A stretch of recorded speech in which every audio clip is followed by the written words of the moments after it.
So Clare Bettison is joining us looking back on the third year of being an MHK in this particular government, and well, I remember looking back on what you said last year, quite an exciting and interesting time, should we say. Yeah. You've even taken on more roles now with the Douglas Promenade. We'll come to that later on. Let's look back on your last year, give me some ideas how you think it went. Yeah, so it's been a big year for health, I think, with the Jonathan Michaels review, and obviously I spoke about my experiences within that. That's something that I'd already been very much making people aware of within the department, and that has allowed people, I think, to come and talk to me, and I'm now trying to put those pieces of information together without giving people's details away, because I think people are nervous about their names being attributed to things when they're being constructive, actually, in a lot of cases. But there's definitely a nervousness. That's something that's come up through the whistleblowing committee, and I'm putting that together as the key themes, things that are coming up around people's nervousness and health, and you know, in terms of people from a patient side and also from a staff member's side.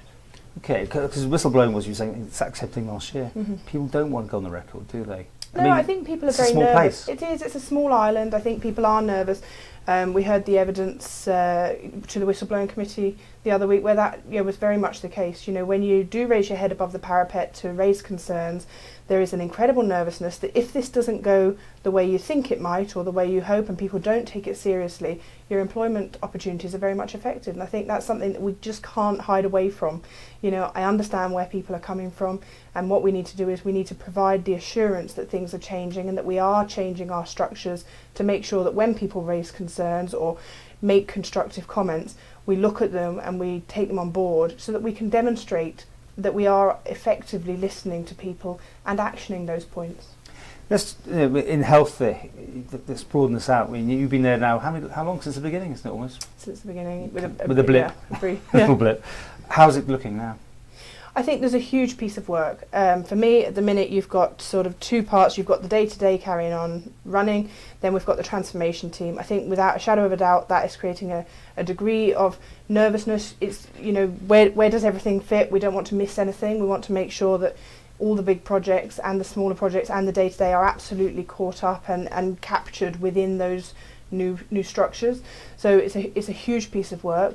There's a lot of people working together. There's also been obviously change within the department in terms of the both the management structures but also the personalities, and all of those things together, you know, that's a big thing for an organisation to soak up. An organisation that with DHSC we can see was already running outside of the budget that was allocated for it. So there was already challenges, and I think those things create additional uncertainty. Is there an end in sight to this overspending? I think, again, you know, Jonathan Michaels didn't really go into the detail around the financing. I think he gave some broad ideas around it.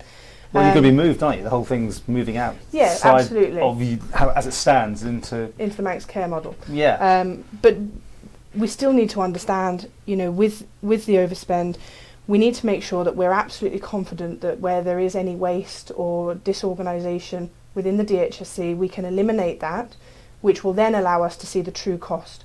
And we know that there's a projected increase in cost of healthcare because of the nature of our population. We have an ageing population. With all the increased advances within medicine and healthcare, there will naturally be additional pioneering treatments available, and obviously we want to make those things available where we can, but we have to work within a budget. So there's big decisions, you know, from that perspective as well, and that's a piece of work that's ongoing, looking at how we align ourselves with what treatments we provide. Are you still getting your shift in a month? Well, I mean, that's what you said last year. You're still managing to, but so finding it very hard. Yeah, at the minute I've just done. You're a nurse, I should just point out. Yeah. I've just done my second to last module of my nursing degree, which will also count towards, and I'm using that as an opportunity. I'd previously done 2 assignments around abortion, looking at the research and the evidence base, and I've just done one now about looking at basic life support and having that as a mandatory part of the school curriculum. So I'm trying to use it now as well to do things that are of value within my work in DHSC and government. It still puts you inside that organisation that you know firsthand, and people are telling you, right? Yeah. All the time. Absolutely, yeah. How is the state of our health service in the sense of morale? I think there's still an issue with morale, and I'm certainly not going to stand here and say it's all, you know, all rosy in the garden. I think it would be unrealistic. I think that if you look online, and I mean social media, you get lots of comments. There are lots and lots of positive comments about that, your face-to-face interface with those people delivering care on the front line, and they are exceptional. And I've said that time and again, we've got some absolutely fabulous people delivering care, coordinating care, you know, because you can't just have nurses and doctors and pharmacists, physios and so on delivering care. You need people who arrange it in the background. So there's a team, there's a big team. There's some great work going on, and I certainly don't want to detract. No, but there's that worrying groups on Facebook that always raise concern. I mean, and I think go on, sorry. I certainly think there are still issues. There are things that will forever be difficult within healthcare in terms of what we can and what we can't provide.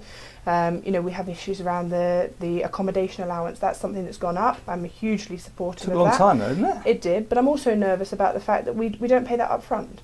So if you don't have the money in your account to pay that now, where do you go? And those are things that I think, you know, we're certainly aware of in the department, and they're things we're looking at. We need to maybe change legislation. So there'll always be things that are harder, because you don't want to just put a blank check equally. And I would always caveat that with, in the UK even, when you go for treatment, there is a distance to travel sometimes. And I've come across that personally with a relative recently, where there was a 2-hour journey every day to go and access the treatment, and that was a cost that had to be incurred by them. So I think that there's an understanding that there is some cost, but what we have to do is make that manageable. And what we do not want to do, and I absolutely could never be supportive of, is end up in a situation where some people cannot access healthcare because they don't have the money to pay for something in advance. That's just not right, and we have to mitigate against that. Looking also back at big things, the abortion, finally the changes got through. I mean, that day on Tynwald Hill, you're just going, oh. Because even then I was expecting maybe there might be a last minute you know, sort of demonstration. Yet there are still people who are objecting to it. There are people who don't support abortion. I totally get that. And I think for me it was not pro-abortion or anti-abortion. For me it was all about pro-choice or anti-choice. And I think that what we have now is an abortion bill, or act now, so I should say, that allows people to access that if it's the right decision for them. And the only person who can make a decision about that is the person who is seeking the abortion. And has it happened on the Isle of Man now? So the service is available. I believe that people are accessing that service. Obviously, that it's confidential. But as far as I know, everything's been. As far as I'm aware, people no-go zones are in place. There hasn't been any sort of issues that I've heard of yet. No, I've certainly not come across anything. And as far as I'm aware, there are people who have accessed. It did take a lot longer than you thought, though, didn't it? It did, and I think the nuances of it was important we got it right. You know, I certainly wouldn't want to be in a situation where we'd got a bill through 2 years ago, but there was errors. I think I'm confident that what we have is a very robust piece of legislation. I know Dr. Allinson's had opportunities to talk about it in other jurisdictions, and I think how positive is that? That actually we've trailblazed on this. We've recognised the problem. We've identified the way to change it to make sure that we are certainly sympathetic towards the needs of various different groups, and we now have a functional act. Are we the most lax or the easiest place now to get an abortion? Is that really true?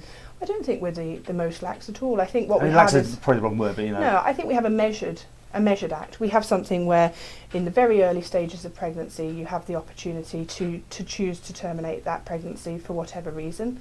But later on, there are the checks and measures that absolutely should be in place, not just for preventing someone going into it and the risk of the loss to the fetus, as people give the opportunity to the fetus, but also for the woman, because making a decision, it's certainly not something I've ever come across anyone who took lightly. Mm-hmm. People don't think, I'm just going to go out and have an abortion today, that's easy, because then I can go drinking. It's not like that.